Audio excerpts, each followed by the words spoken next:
everyone, guess what? I have been requested to share one of my pregnancy stories. So instead of just sharing one of them, since I've had 4 pregnancies and 3 children, I think I'll share them all with you. But I'll only do them one per video because each one is a different experience. Okay, so my first pregnancy, I got pregnant back in 2013. It was hard. The first one I had was, I had just moved in with my boyfriend at the time, who is now my husband, and we were excited. I found out I was pregnant February 22nd of 2013, and it was a happy time for me.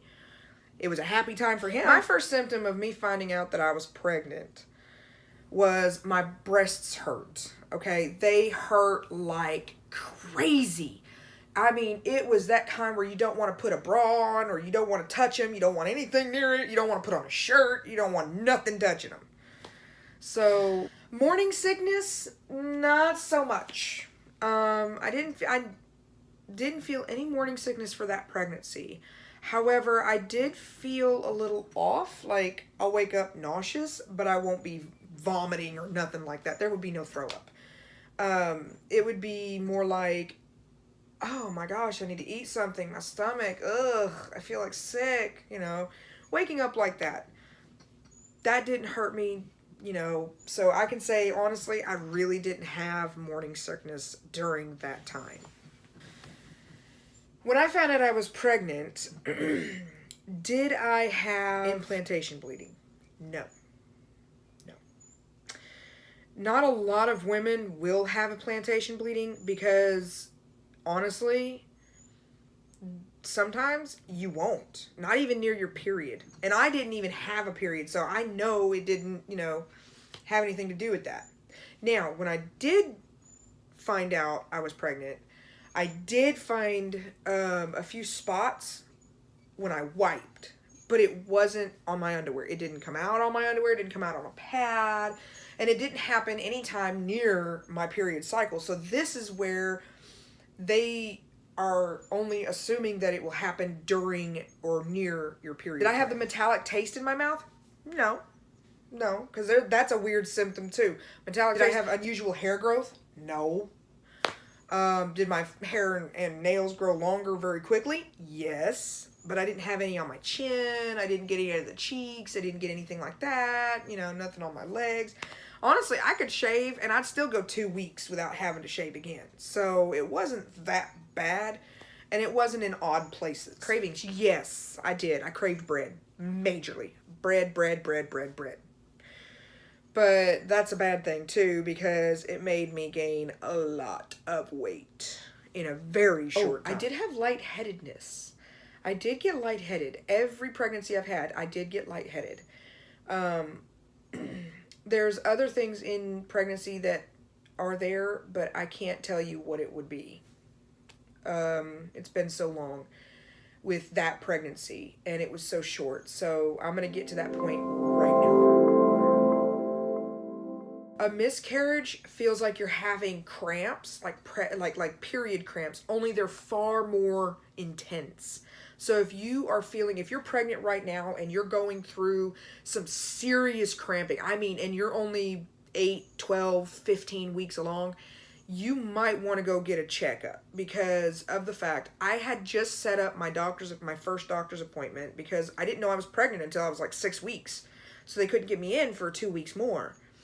And so I was like, okay, so we set it up. I'm supposed to go in, you know, that next Monday. And instead I was laying in bed one day and I started feeling these sudden, just intense cramps. And then all of a sudden I couldn't bear it. I went to the bathroom. Well, I had literally, and yes, this is TMI. So if you want to stop the video, stop it now. I had intense cramps, so I realized that I needed to go to the bathroom. So I went to the bathroom, and I sat on the toilet, and there was just blood gushing out of me. This is one of those kind of miscarriages that you don't go get a D&C for. This is the natural way it comes with a miscarriage. If it's before the child is large and you don't have to have the child removed vaginally. So because I was only 8 weeks pregnant, it was a clean miscarriage. Apparently it was an ectopic pregnancy, and it ended up being where the placenta had attached to the baby had implanted, and the placenta was starting to grow in the tube, the fallopian tube, which causes an ectopic pregnancy. So, and the baby had started to squeeze on the tube, and suddenly I just went into cramps, and my body flushed the baby. For 2 days. 2 days. I was in excruciating pain. I cried. I begged. I pleaded. I did everything I could to pray that my baby was okay, but I will tell you this. This is the most heartbreaking thing I have ever had to deal with, and this is why I know what it's like when you have a miscarriage or you have multiple miscarriages. I know the pain.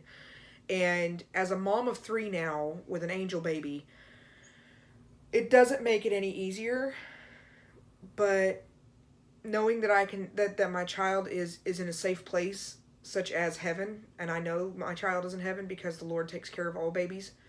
I know that my child is safe. But the day on March 10th, 2013, it was getting near the end of the miscarriage and the flood of blood, and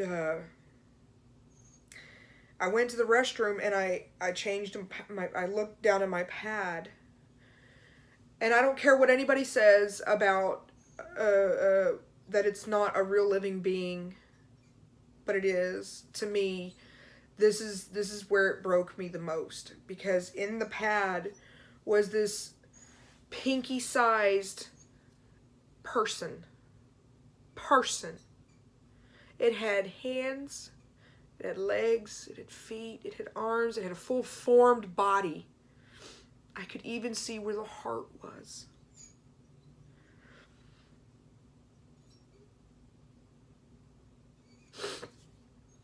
Excuse me.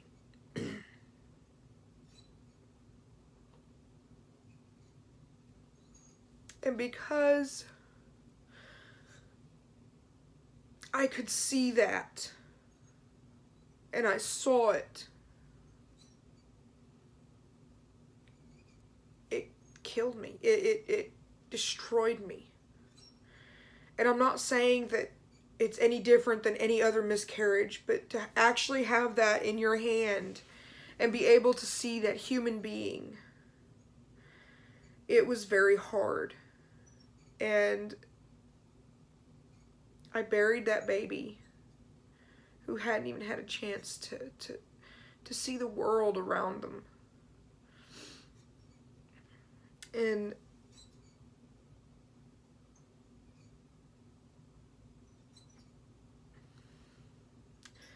the pain is still there, but it has dulled. It's not gone. It just dulled the edges over time. That's all time does, is dull the edge. It dulls the sting. So on March 10th, that next few hours, I went to the doctor to make sure that everything was okay, that my uterus had not ruptured, that everything was ending, and they did an ultrasound and found that I was cleanly, it cleaned out. They said that I possibly couldn't get pregnant for another 3 to 6 months because of a miscarriage, and most of the time that would be accurate, right? So, but the next person I told was my husband. His mom was there, so she already knew. She's the one that had taken me to the hospital. So I told my husband, and he was my rock. God used him to hold me up, and we weren't even married. And I was terrified that he would leave because I had had a miscarriage. And, because some people are that way, some people aren't. And I didn't know what kind he was. We were still getting pretty much to know each other. And so that was the end of my first pregnancy. I know this video has been quite long, so forgive me for the length of it. I just figured I'd share my first pregnancy story with y'all, and I hope that y'all have a great day.